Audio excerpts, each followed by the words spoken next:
This is Dr. Ben Carson, the presidential candidate who just bumped Donald Trump from the top spot in the Republican primary race. He's a celebrated neurosurgeon with a habit of making head-turning comments. A lot of people who go into prison straight, and when they come out, they're gay. But Carson's jump to the top spot in the race shouldn't come as a surprise, especially in a race that's about giving the party's most fervent supporters something to get excited about, which is something Carson, like Trump, is doing right. In the way Bernie Sanders has moved the Democrats, especially Hillary Clinton, to the left, Donald Trump has forced the Republican primary race more towards the right.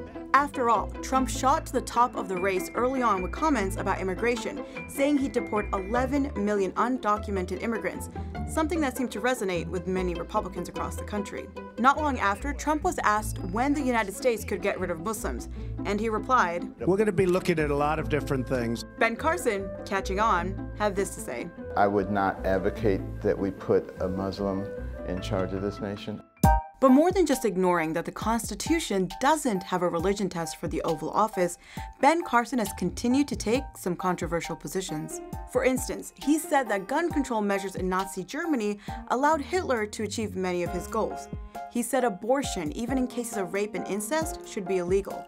Carson's even compared women who get abortions to slave owners, and had this to say about Obamacare. Obamacare is really, I think, the worst thing that has happened in this nation since slavery.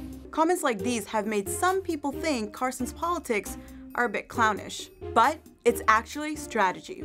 Carson's got a good campaign team that knows it has about 90 days to get their candidate in the headlines.